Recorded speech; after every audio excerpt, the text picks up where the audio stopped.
Hey, everybody, welcome to another episode of Chats with Yvonne. I'm so excited for today's guest. You may know her as Latinas with Masters, and I'll have her introduce herself in a bit.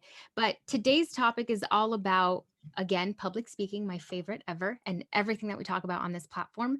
But this time, we're focusing a little bit more on how public speaking can really open up doors and create opportunities for yourself and for your communities. And I'm really excited for our guest today because that's exactly what she's been able to do. She creates community for not only herself, but for everyone around her. And I think it's so incredibly powerful to watch her work. So, with that being said, let's just get right into it. Christina, how are you? Good. How are you, Yvonne? Thank you for having me. No, thank you so much for being here. I'm really excited for everybody to hear about all the things that you have going on, and in particular, how public speaking has really opened or created doors for you. We really want to understand your journey in that way. But before we get into that, I'd love to have you introduce yourself. I always say introduce yourself in the way that you'd like. It doesn't have to be tied to your career, to anything. It's just who are you? We want to get to know you. Well, thank you so much. My name is Christina Rodriguez. I am the founder of Latinas with Masters. And just like Yvonne said, I like to introduce myself as I'm your marketing homegirl, I'm your academic homegirl, I'm your education homegirl, I am your homegirl. So, just like how Yvonne and I are navigating college as first generation Latinos, we're also here to assist you with all types of resources and toolkits when it comes to public speaking, applying to graduate school, or even if you want some, marketing tips from a future MBA and an MBA, we're here to help you guys. So thank you so much for creating this platform for us. No, of course. And thank you for being a part of it. If you haven't already, I'll just do a quick plug. Go check out Latinas with Masters and all the other platforms that she has going on. And with that being said, I'd love to jump into my first question, which is what is your relationship with public speaking? As it currently stands, how do you feel about public speaking? Well, definitely after watching Yvonne and all of her tips with Chats with Yvonne, I feel more comfortable, to be honest with you, and I'm more conscious with me saying the filler words of ands, and I feel comfortable pausing when I need to have a transition word or when I'm thinking about something. And so it's something that I'm now conscious about. But it was a long journey, like you said. It doesn't happen overnight. And when thinking about the public speaking events that I've had in college, it was very raw. It was very, this is who I am, I'm in your face, and very Bay Area talk, right? And then as I got older and navigating, higher education and different types of working environments, I had to learn how to code switch and I had to learn how to use certain type of vocabulary, my tone, the way I communicated information for me to get my message across and not look like an angry Latina woman, but then also look like an educated woman that's able to navigate different type of scenarios under pressure, which is where sometimes we fall behind, right? When there's a crisis, we go into panic mode and sometimes we don't know how to communicate a particular message. And so I feel that the experiences that I've had in both college and in business has allowed me to reevaluate the way that I uh, express communication. And you point to something which I think is so relatable to a lot of us, right? Which is when we are public speaking or when we go in front of different crowds for whatever it is, right? We feel the need to code switch, and in many times we have to get our point across. So one of the things that I get asked a lot, or that I try to practice often myself, is authenticity, right? You start from a place of this is who I am. I'm just going to talk the way that I would normally talk, which is great. Like we should be in spaces that allow for that, right? And unfortunately sometimes we're not, and or Mhm. fortunately, unfortunately, whatever the case is, your audiences vary, and so the way that they will want you to communicate with them varies.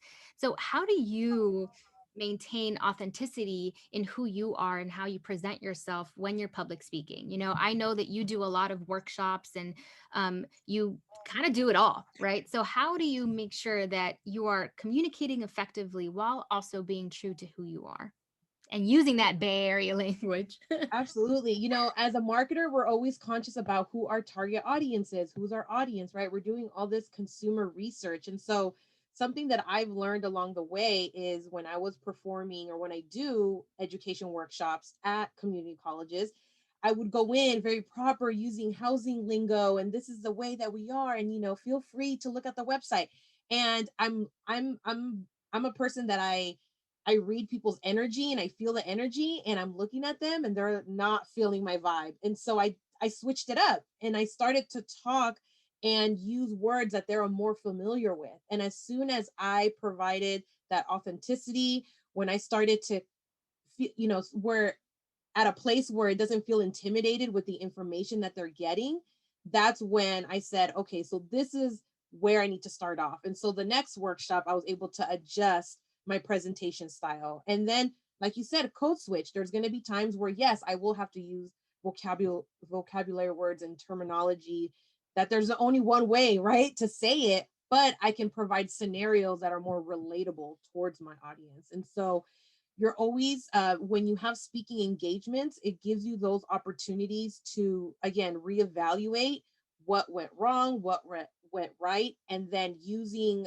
those wins, those small wins for the next presentation. Yeah, I love that. And because that's all about meeting our people where they are so that we can communicate with them, right? And so my next question has to do with how we meet ourselves where we are.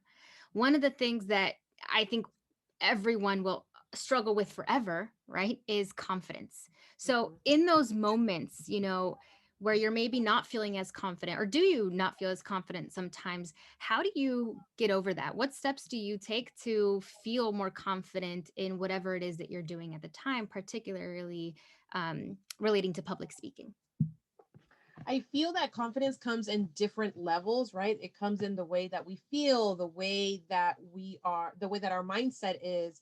It comes the way that we sometimes look at ourselves. And so I feel that how I overcome confidence when I do speaking engagements is I wear something that is it's favorite to me, a favorite necklace, a shirt, my lipstick, right? And it's the first thing that people will say to me, "Oh, I love your lipstick. Oh, I love your hair. I love your necklace." And so that already is a confidence booster because now I'm seeing, okay, they're noticing me, something about my energy or my appearance, they're now taking a part of. So now let me get their attention with the message or the presentation that I am about to present.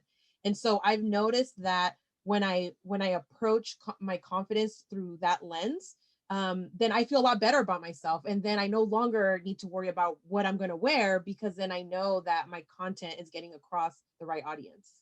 Yeah, totally. It's about creating that comfort level and almost breaking the ice, both comfort level with you and the audience with you. Because I Exactly. definitely feel that when you're able to break the ice between, because maybe you're just nervous, or maybe the other people, they're not even thinking about it, right? Your audience isn't even thinking about how nervous you are. But having that initial contact with them really breaks the ice and makes you feel a little bit more comfortable, even without them knowing it. They've already done that for you. So I love Exactly. that you said that. And so, as a Latina with masters, career oriented individual, a mother, why is public speaking so important in all of these different parts of your life? I do public speaking in different formats, right? I do public speaking when I'm talking to my kids in public and they're being little baby kids, right? I do public speaking when I'm attending a school board and I'm concerned about a particular curriculum that's being taught, right, at school. And then I do public speaking at work, whether that's through a workshop, an event, or even when I'm representing myself or a company. And so there's different forms of public speaking and again, knowing your audience and knowing the message that needs to come across, where it needs to either be a decision making on the other end or even informative or education. I've learned, and this is something that I'm still learning, is I have a lot of emotion. I use my hands a lot, as you guys can see. And so I constantly have to remind myself that sometimes to the other person that may be intimidating and it may not be my intention at all. So I have to be a little bit more and there goes a filler word, right? Because I'm trying to transition. I have to be a little bit more conscious with the way my approach is. And so I feel that having these types of experiences, for good or bad, again, it's helping me reevaluate what I can do for the next time. I really love that you say that public speaking is permeated throughout your entire life, right? It isn't just what you show the camera or what you post on Latinas with Masters. It isn't just what you do professionally. It's what you do when you're engaging with your kids. It's what you do when you're engaging in, wanting to have them learn what you think is best for them, right? It happens in all across our lives at all times. And I really love that you say that, because that's one of the things that I want to get across to everybody, is that we actually engage in public speaking more than we think we do.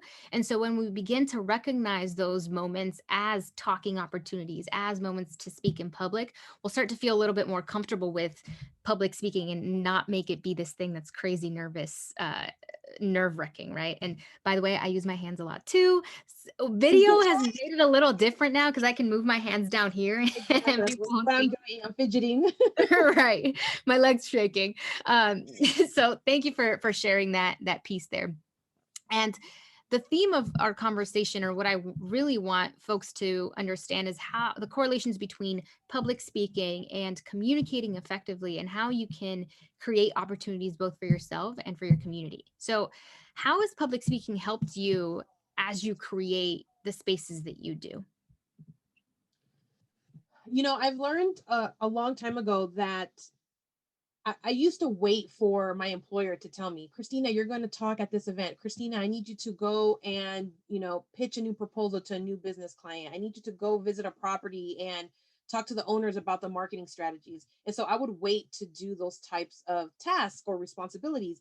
And I got tired of waiting because they didn't come around a lot. And so I felt that my experience was not coming up to standard and not as frequent as I wanted it to be.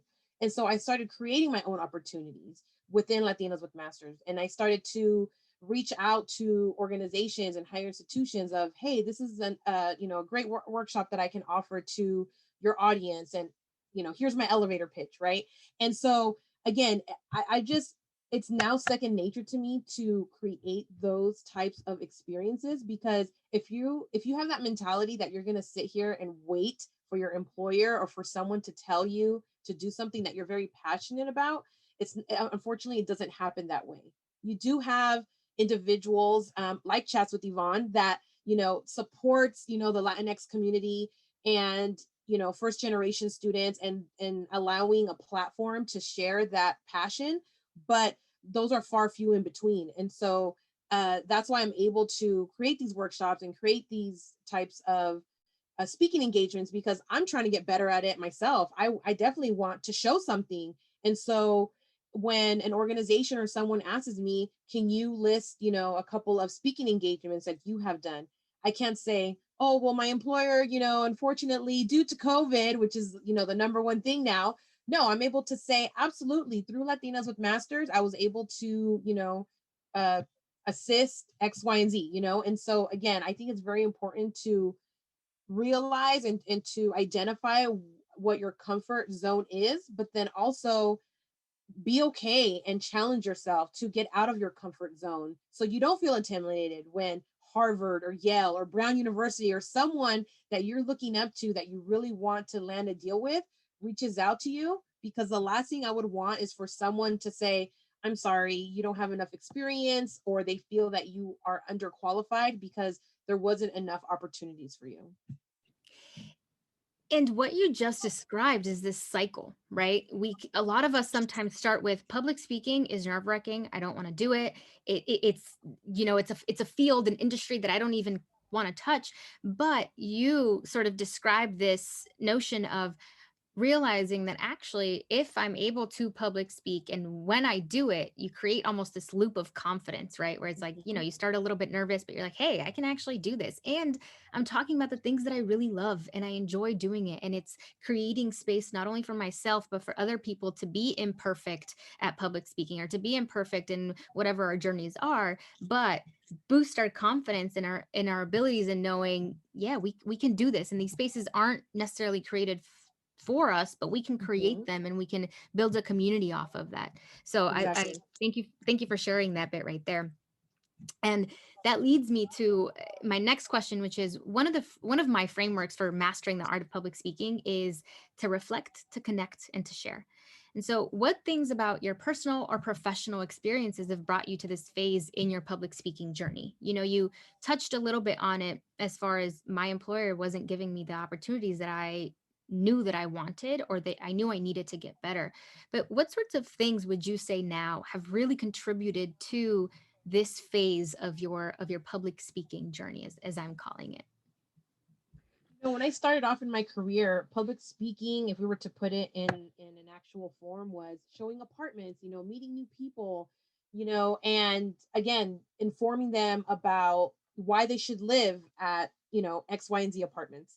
And then it transitioned when I was in my master's program. Now I'm speaking in front of an audience. You're speaking in front of your peers, which is sometimes harder, to be honest with you. I feel more comfortable speaking in front of strangers than my parents or my sister or someone that I have to inform something.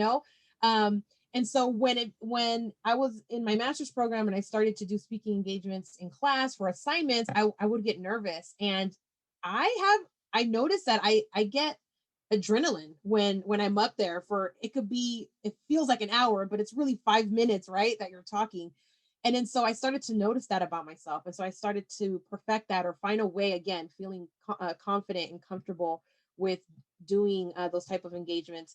And then uh, going into my doctorate program, it's now learning the new vocabulary, new terminologies that I'm not familiar with because I don't work in higher education, but I do navigate those spaces as a mother who has two kids in, K through 12.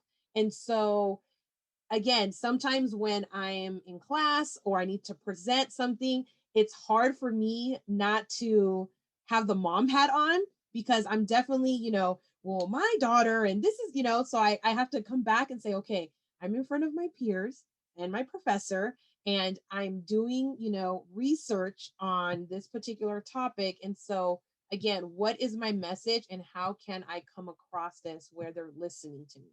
And you can always throw in a personal experience. I'm not saying it has to be just business, right? Or research, but you want to provide data and facts. And so that is something that I'm learning on top of my public speaking is, to have some background with the information that I'm providing, because a lot of people don't just want to hear personal experience. Everybody has a personal experience, but let's back that up a little bit with some evidence-based data, right? Let's add some research with the type of information that you're providing. And so I feel that navigating those different spaces throughout my journey during that time has allowed me to reflect on, man, I could have done that a little bit better had I known to do it this way. Or even in job interviews, had I known that if I were to provide this information or this approach or apply my skills that are transferable into higher education, maybe I would have gotten the job. And so, again, going back to what you're saying about reflecting, it's so important to go back and reflect on past experiences because it's really going to help you shape and mold the way that you communicate in the future. I agree. And the more that you do it, the more comfortable you become with actually what is that story that I'm telling and what facts will support what I'm saying. One of the first keynote presentations that I did, I I did well. I shared my personal experience, but then the next time that I talked about that same thing, I had more things to back it up because it's almost like one of those things, when you let it out and you just say it, you're like, I could have said that differently. You give yourself some feedback. And the next time that you come back to do it, you're more powerful and your story becomes that much more powerful and more credible and people can connect with it. Right. So, a lot of what you've described is you do things once and you kind of just work at it until you feel comfortable with it. And it's this ever evolving thing, right? We may look at this chat later on and be like, damn, I should have said this, or damn, I Mhm. should have said, whatever it is. But that's the beauty of it. The more we do it, the better we become at it. And the more opportunities will open up, and one of the last questions that I want to ask you is, as you've opened up opportunities for yourself through public speaking and created those spaces for yourself, have you noticed that maybe more people are reaching out to you about things, or are other like schools? Are they like, hey, come speak with us? So how has that looked for you? Because I really also want to stress the fact that public speaking can be a career, right? It is something that we can do on the side and engage in conversations, but eventually, and hopefully, if you want it to be, public speaking is something you can get paid to do, something that people will seek you out for. So have you noticed those things in your journey thus far? Absolutely. Absolutely. I had two situations where a student reached out to me that works in education, and then an actual director from a higher education. And when they meet me, because they see me through Instagram or they see me through other mediums. And so they only get a snippet of me. And Mhm. then so when I meet them on Zoom, right, which is our platform now, when I meet them in Zoom, they're like, wow, you are exactly what I thought you were, plus more. Or wow, I didn't realize that the message that you have about housing and higher education, it's so impactful. And so when I had the director of a higher institution meet with me, he was very honest, and he said, I decided to honor this meeting because I definitely would like to give opportunities to alumni and to individuals that want to give back to the community. But I'm going to be honest, I wasn't too sure what to expect with the information that you provided. But in listening to the way that you communicate the information to me, the passion behind the message that you're giving about wanting to help undocumented students with off-campus housing or whatever it was that we were talking about, he goes, you sold me from the moment that you literally spoke a word. And it was all in the way that I presented my public speaking skills. And then he said, I love everything about it. Do a 2-minute video and send it to me, and I will circulate it, through my platform. And so I was able to do that. And so even when hearing those confidence boosters, right, I was like, okay, cool. Yeah. So this works, let's record this and let's do this. I now went to recording it, and I felt so much comfortable recording that 2-minute snippet video right after our call because I heard a lot of great feedback. Mhm. And so sometimes when you're in the moment, it's best to, okay, I'm gonna do that Instagram post. I'm gonna record this video. I'm gonna, do this workshop. Those are the best times where you're going to notice that the confidence boosters are going to align with your purpose and your message, if that makes sense. I think I just scrambled some words. I hope you guys understood that, but No, and what a beautiful thing, right? To be one acknowledged for the passion that you bring to the table, but then for that to be sort of it serves as motivation to keep going, right? Mhm. That's one of my most favorite things about public speaking is you're talking when you are able to evoke your message with passion and people can see that. It's well, not only is it the most beautiful thing for you as an individual, but it's really important and beautiful for other people to connect with you in that way and to Mhm. instantly be like, hey, this person has something that I didn't, you're putting things together and concepts together that maybe other people see as being separate from one another. Separate. And Mhm. you're able to bring those things together in this magical way through the spoken word. And it just makes me happy and I geek out about that kind of stuff. So thank you for sharing that story. I really appreciate it. No problem. One thing I do want to share real quick, and it's something that I thought of talking to you about, was as I'm researching topics and research and data for my dissertation, I came across this article, and I apologize, I forgot the institution that this person did their dissertation in, but they did their dissertation in a spoken word. So instead of writing it traditionally 200-page dissertation, he did it through a music album. He wrote his entire dissertation on like recording songs. Wow.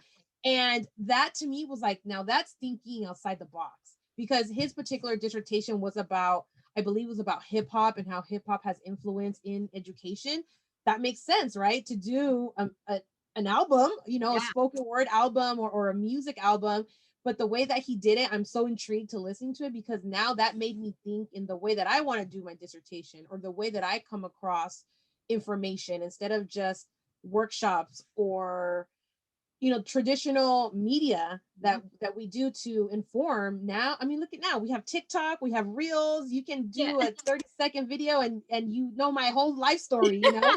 So definitely public speaking is giving me, the pathway to do that, because I would have never thought that that would be possible. And just seeing other people pave the way that way, I think it's just amazing to and very inspiring to look at.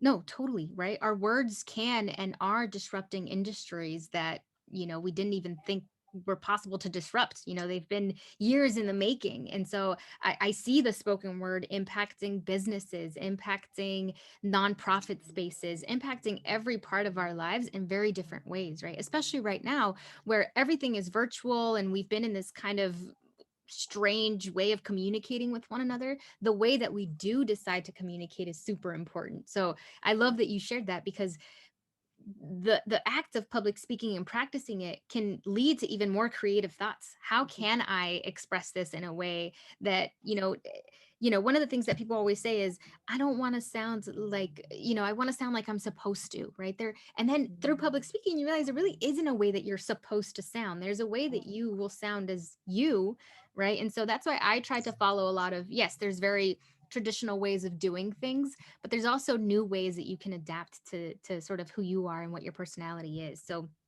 I love that you said that. And so I want to leave people with, in the work that you do, and the different sort of things, worlds that you bring together, and the people that you bring together, why this and why now? Why what you do and why right now in this moment? Well, I think just like everything else that we are dealing as a nation, there's a lot of things that should have been discussed or taken care of or changed yesterday, right? And when I think about my academic journey, I think about all of the challenges and the obstacles that I had to overcome to get to where I'm at today. And fortunately and unfortunately, they were with the help of people and not with the help of people. And so I'm very, very, very strong about, just because it was hard for me, it doesn't have to be hard for the generations that come after me, for my kids. And so Latinas with Masters is, it's literally more than just a degree or a diploma. It's a community, it's a movement. And just like me and you, we're here to pave the way. We're here to guide you with everything that we had to go through. Let's help you navigate those waters, so you don't have to overcome or go through the same obstacles as we did. So let's learn about financial literacy in advance. Let's learn about student loans. Let's learn about picking the right master's program, picking the right work experiences, so you don't have to. I have a lot of jobs under my resume, and sometimes I'm like, man, that is a lot, but I learned a lot, But if I'm able to help someone and say, hey, pick, these jobs that can help you with these transferable skills that you can take on for the rest of your life, I would that's exactly what my message is about. So um, Latinos with Masters right now, because I'm a doctor student, I'm a mother in academia, I'm a Latina in business, I'm a first generation Latina. There is just so much that there's a lot of narrative that is um, not really heard about through the spoken word, right? We read books and we get little snippets on TV, but social media is giving us that platform to share our narrative. And so I'm here to share my narrative, but I'm also here to share your narrative. Everybody, there's going to be something that's going to motivate you through someone else's experience. And so that is why I'm doing Latinas with Masters now. And I eat, breathe, wake up. Everything is Latinas with Masters. And so I appreciate everybody's love and support. And I appreciate Yvonne for providing me the opportunity to share her platform with me. No, and I thank you for coming on here. And if you don't already, everybody go follow Latinas with Masters. I think what you just said is super important. You're sharing your narrative, but you're creating the spaces for other people to share their narratives too, because we connect differently with different people. And that's what's super important. And I appreciate your time today. And I hope that from our conversation, everybody has really understood how public speaking, the spoken word, can open and create opportunities for yourself, whether it's, hey, I want a career in public speaking, I can make great money off of this, or it's, hey, I want a career in public speaking, but I also want to motivate, inspire, and share my story with people. Christina, you've provided some incredible insight here, and I appreciate you for being on Chats with Yvonne. Thank you so much. I appreciate it. Thank you. Bye, everybody. Bye.